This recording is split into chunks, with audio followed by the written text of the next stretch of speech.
Halo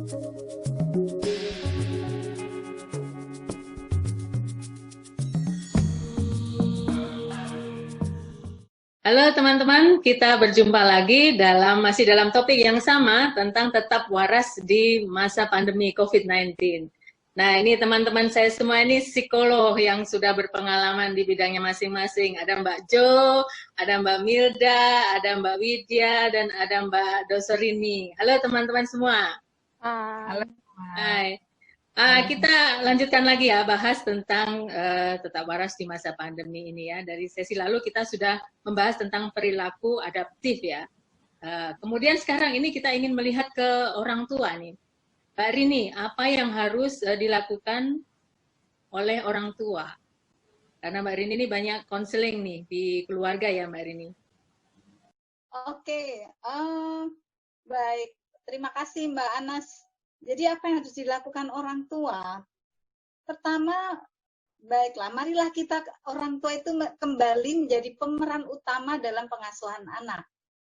Karena selama ini kebanyakan dari para orang tua itu menyerahkan pendidikan, pengasuhan anak itu pada orang lain. Apakah itu PRT-nya, lalu juga guru di sekolah, karena fakta adalah anak pulang sekolah itu ya untuk anak SD pun bahkan atau SMP itu pulang sudah seperti orang kantoran jam 3. Lalu orang tua pulang malam hari. Nah, sekarang hikmah di balik COVID ini adalah banyak waktu. Nah, untuk itu mari digunakan dengan optimal mungkin, seoptimal mungkin kembali menjadi pemeran utama. Jadi kembali mengasuh anak, menyediakan waktu dan secara kuantitas maupun kualitas tentu saja ya. Jadi bagaimana mendampingi anak belajar, bagaimana berdialog lebih banyak dengan anak, mengenal sifat-sifat anak, mengenal kenakalan tanda kutip ya, kelucuan anak, mengajak bermain anak bersama-sama. Nah, itu semua bisa dilakukan bersama. Kalau untuk anak yang sudah dewasa, orang tua bisa berdiskusi lebih banyak lagi. Mengetahui nilai-nilai anak apa yang sudah dimiliki sekarang. Mungkin selama ini kehilangan itu karena tidak sempat atau tidak punya waktu untuk banyak berbicara dengan anak, banyak berdialog dengan anak. Nah, sekarang saatnya lah itu. Jadi kembali menjadi pemeran utama dalam mengasuh anak. Lalu yang berikutnya juga membangun ketahanan keluarga. Ketahanan keluarga itu mari dibangun. Ketahanan seperti apa? Itu misalnya family belief system. Jadi membangun sistem kepercayaan keluarga. Seperti sekarang ini masalah COVID sekarang ini memang masalah. Tapi masalah juga bisa menjadi suatu tantangan yang harus dihadapi bersama. Jadi ajak keluarga bersama-sama untuk ayo kita lihat ini memang masalah, tapi masalah bukan berhenti begitu saja. Bukan akhir dari kita, tapi ini suatu tantangan yang harus kita hadapi. Kita pasti bisa melalui ini semua. Jadi anak-anak diajak berpikir, memiliki sikap optimis ya, sikap optimis bahwa kita bisa lalui bersama-sama. Lalu juga tidak berfokus pada sisi kekurangan dari anak atau orang tua, tapi semua menemukan sisi positif. Yang biasa masak mungkin hanya sekedarnya, sekarang siapa tahu ini bisa menjadi sumber baru dari ekonomi keluarga. Jadi entah anak atau bapak yang pandai masak atau ibu, lalu itu bisa ditawarkan misalnya di Facebook atau di WA group dan sebagainya. Ini saya banyak sekali menemukan keluarga-keluarga baru yang tadinya sama sekali tidak berbisnis makanan dalam hal itu, sekarang muncul atau bisnis dalam hal yang lain. Jadi lalu bakat-bakat yang tersembunyi mulai dimunculkan lagi, yang selama ini tidak bisa digali ya, tidak digali. Ada teman saya yang tidak pernah melukis, tapi di masa pandemi ini karena banyak waktu, dia akhirnya melukis. Dan ternyata bagus banget hasilnya. Nah, seperti itu. Jadi, mengembangkan atau fokus pada potensi yang ada. Jangan kekurangan-kekurangannya. Lalu juga mengembangkan spirit baru, habitus baru. Spirit bahwa di atas permasalahan yang ada, di atas kesedihan-kesedihan kita, keprihatinan kita, banyak yang meninggal, banyak dokter korban dan sebagainya, bahkan sanak keluarga kita sendiri, tapi toh kita percaya bahwa ada Tuhan yang tetap hadir dalam keluarga kita, dalam masyarakat kita. Nah, ini bisa dibangun misalnya dengan kegiatan-kegiatan rohani dengan dialog-dialog yang bersikap membangun ketahanan rohani itu. Lalu juga aturan baru. Jadi ada fleksibilitas, semua menjadi saling berkolaborasi satu sama lain, saling support, saling mendukung. Kalau ada anak yang kelihatan stres, tertekan, atau ayah atau ibu, yang lain mendukung, memberi support. Jangan malah mentertawakan misalnya. Gitu aja stres, gitu. Nah, tapi ini saling mendukung, saling bekerja sama seperti itu. Juga termasuk dalam berbagi peran. Karena semua sekarang banyak di rumah, berbagi peran. Siapa yang sempat bekerja di dapur siapa yang membersihkan rumah, siapa yang membereskan atap, itu saling berbagi, sangat fleksibel, tidak perlu terkotak-kotak seperti dulu misalnya ya. Kan sebaiknya begitu. Lalu juga mulai melihat bahwa segala masalah itu bisa diselesaikan. Mulai problem solving dalam keluarga. Dan itu diperlukan komunikasi yang baik, komunikasi yang dialogis ya, yang saling empati satu sama lain. Gitu. Jadi kalau ada masalah, sekarang kita kekurangan dana misalnya, karena penghasilan berkurang, ayo kita cari bersama-sama potensi apa yang masih itu dirundingkan bersama. Iya. Kira-kira gitu. Iya, jadi mungkin seperti sebagai teamwork ya di dalam keluarga itu saling bekerja sama satu sama lain, saling membantu. Kalau menurut Mbak Milda ini bagaimana nih pendapat Mbak Milda nih? Oke, baik. Saya terima kasih Mbak Dosorini yang sudah mengutarakan pengalamannya berkecimpung di dalam ketahanan keluarga. Saya setuju sekali dengan yang diutarakan Mbak Dosorini gitu ya. Dan saya menggarisbawahi Mbak Anas bahwa orang tua ini melalui prinsip dasar dari perilaku adaptif ya, dari penyesuaian-penyesuaian itu perlu melakukan kajian-kajian gitu. Bagi saya pandemi itu sebuah blessing in disguise gitu ya. Jadi memformulasikan kembali, orang tua itu merumuskan kembali, merenungkan kembali peran-peran orang tua itu perannya apa sih? Kalau sebagai orang tua, oh ya aku punya anak, aku punya rumah, aku punya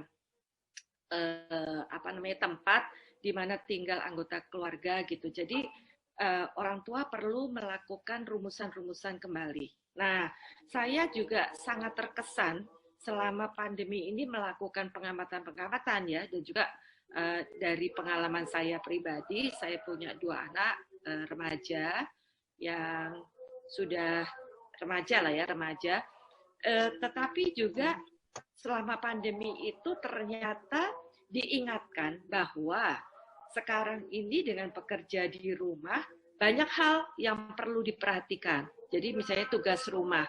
Jadi orang tua itu selain yang mempunyai pekerjaan di luar gitu ya, harus menyadari peran-peran orang tua itu apa. Pertama kan mendampingi, pasti ya yang masih anak yang kecil-kecil mendampingi tumbuh kembang anak. Dan kemudian juga termasuk dalam hal pendidikan, tidak bisa orang tua menyerahkan sepenuhnya pendidikan itu ke sekolah gitu ya. Orang tua perlu mendampingi putra-putrinya untuk proses pendidikannya kan sekarang, jadi tidak sibuk sendiri dengan dunia kerjanya.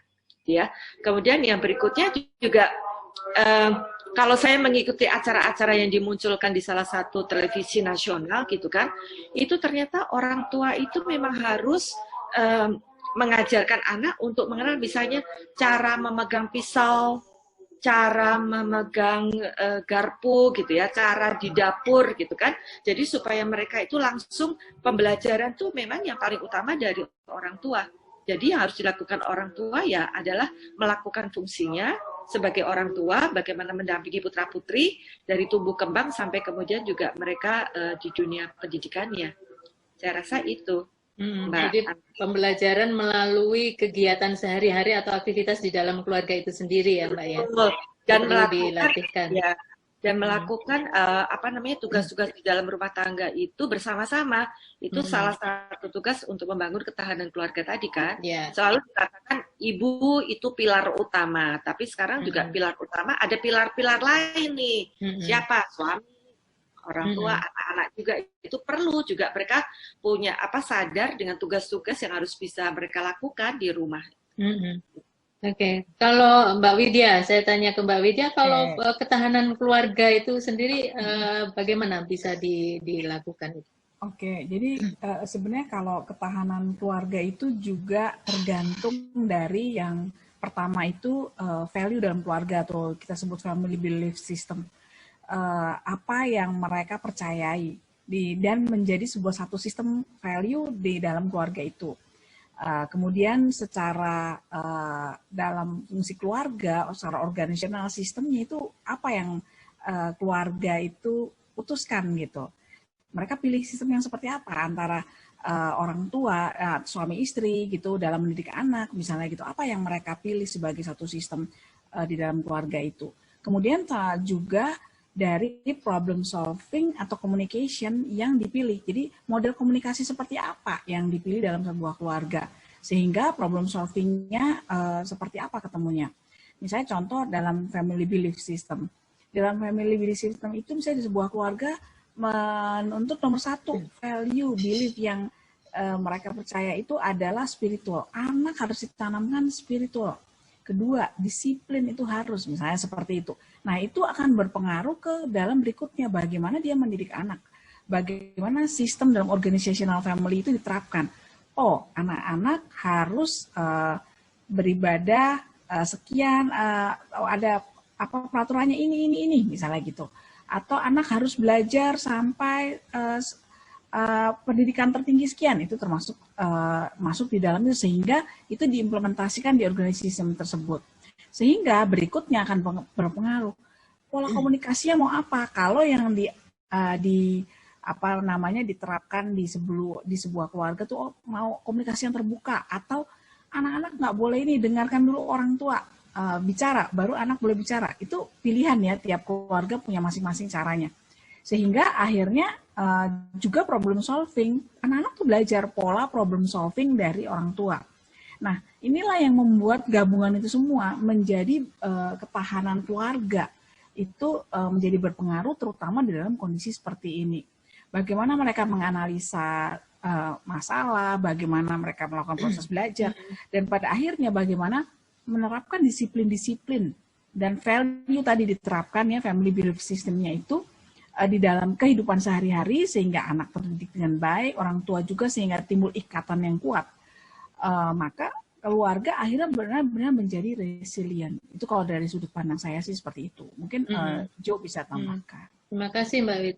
Kalau menurut Jo gimana dalam ketahanan keluarga ini apa yang mesti dibangun? Baik, sudah banyak sekali yang tadi disampaikan oleh Mbak Milda, Mbak Gosorini, dan juga Mbak Widya. Saya menambahkan beberapa aspek saja yang itu juga terjadi dalam keluarga saya. Artinya bagaimana nilai, values gitu ya, ketika kita memandang persoalan itu kita bisa loh mengajarkan, karena kita sebagai sebuah sistem ya di keluarga itu orang tua itu akan menjadi role model kan. Jadi kalau kita mempunyai pandangan bahwa optimis, kemudian kita selalu mencoba melihat sisi baik dari persoalan, itu kita juga akan mengajarkan pada anak-anak kita, gitu ya. Karena kita sendiri juga tidak orang yang mengeluh, kita juga tidak orang yang hanya fokus pada masalah. Belief system itu yang kemudian membuat kita menyebarkan, gitu ya, menyebarkan di dalam keluarga betapa kita ketika ada persoalan kita mencoba melihat sisi positif.